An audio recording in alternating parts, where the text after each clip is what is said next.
Is that your smile? I don't know. Not that smile. I don't like being on camera. I get all nervous. You don't have to worry. Okay, here we go.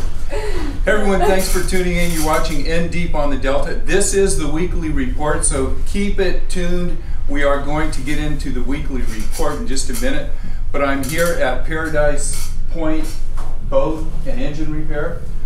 Same Paradise Point Boat and Engine Repair that was behind Paradise Point Launch Ramp, but they have moved. So we're going to start off with a little, we'll just call it a public service announcement. And I'm here with Garland and, I want to keep saying Leslie, it's Lindsay. Garland and Lindsay. For those of you who have been in here, you've seen both of these people. And most of you probably think that Lindsay owns the shop, but actually Garland is the owner. Lindsay just is at the desk, and we'll talk to Lindsay here in a minute. But Garland, I wanted to let everybody know that you guys are still in business. Full service shop. What's the address here? 1302 West Fremont Street. 1302 West Fremont Street. Full parts house. You guys are working on, what are you're working on all engines? All engines, currently trying to concentrate on the outboards. Okay. Due to having J&H on the other side of the lot here, doing most of the stern drives and inboard work. Okay. So Evinrude, Mercury, Honda, Yamaha, Honda, okay, Honda, Toratsu, everything. Yamaha. Every outboard. Every outboard. The security here is really good. That's the first thing that I look at when I bring my boat in, especially if I want to leave it overnight, or if I have to leave it overnight. A few days of security. They have a 15-foot barbed wire fence. It's locked. There's plenty of boats around here, and there's all-night security. People are actually out here, you know, patrolling and watching things. So the security is really good. And you know, I had a question, Lindsay.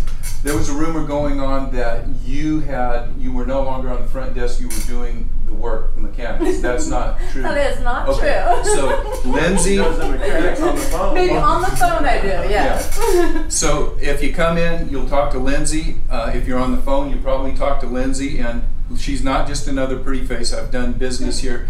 She's a part person. She probably could be a mechanic. And if she doesn't have your answer, Garland's right on the other side of this wall, and he'll definitely have the answer. So one other thing I wanted to touch on real quick, everyone from all over the state has been talking about how difficult it is to get in to have any kind of maintenance or boat repair done. It's just a tough time coming out of COVID. Everybody's behind on parts and they're backed up, and I know you guys are backed up. So if somebody has regular maintenance or maybe they have an immediate problem, what's the best way to get in? Call Leslie, tell them you have maintenance. Lindsay. I'm getting messed up here. So Just explain the situation, and we'll try to help everybody we can. If it's feasible for us, we can get it done and get back on the water. Possibly, if you're a famous bass tournament fisherman, you may be able to work something out to get in and get you on the water. A little sweet talking. Okay. That works.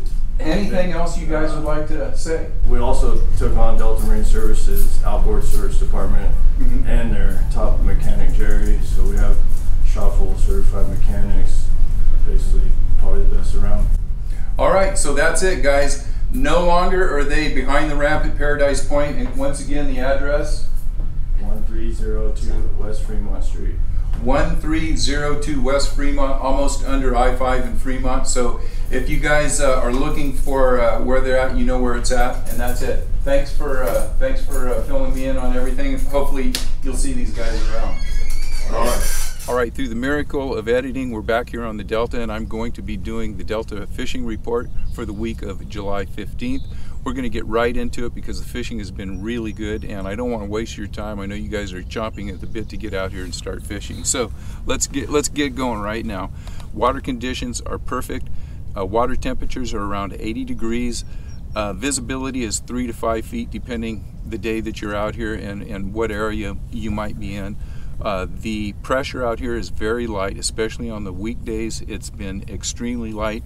A little more pressure on the weekends, but generally everything is looking really well, and I think this pattern is going to hold through through the summer. And the fishing has been, I'd have to rate it very good to even excellent. The Delta has been a little slow coming into its own, but now it's really starting to live up to its reputation. So this is the time to be out here and start fishing.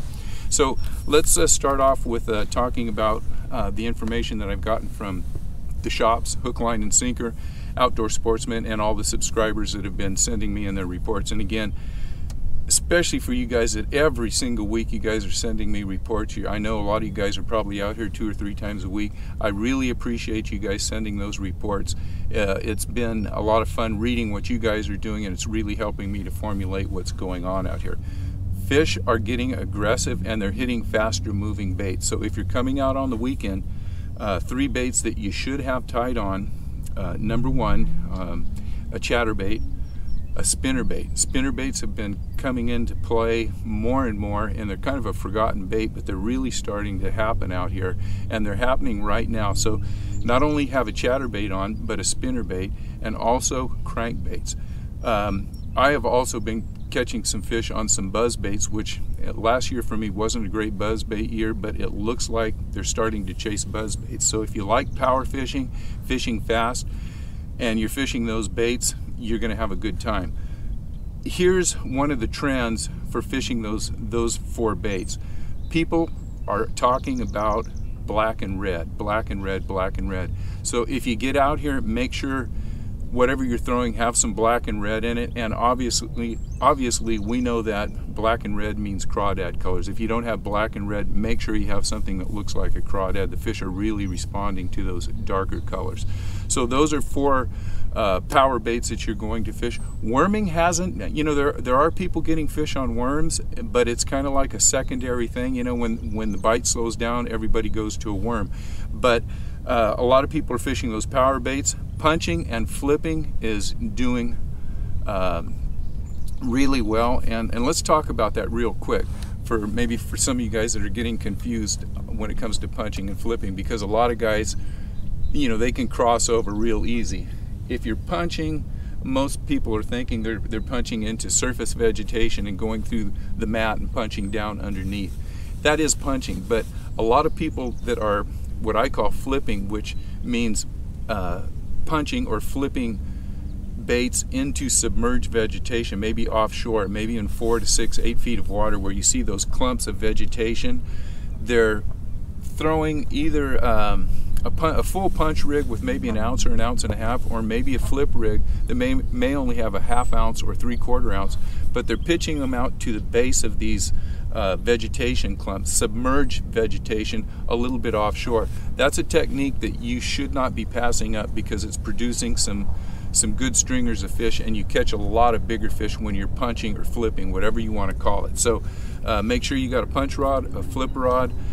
Frogs are doing very well, and they're always a big player out here through the summer. So all the baits that I just mentioned, keep those on the deck and fish whatever's in front of you. If it looks like, you know, if it's a big mat, throw a frog in it, punch it. If you've got open water, throw a crankbait, throw a spinnerbait, throw a chatterbait, and just keep changing up day to day. The fish may prefer one technique over another, but if you keep those baits that we just talked about on, you're going to catch fish out here.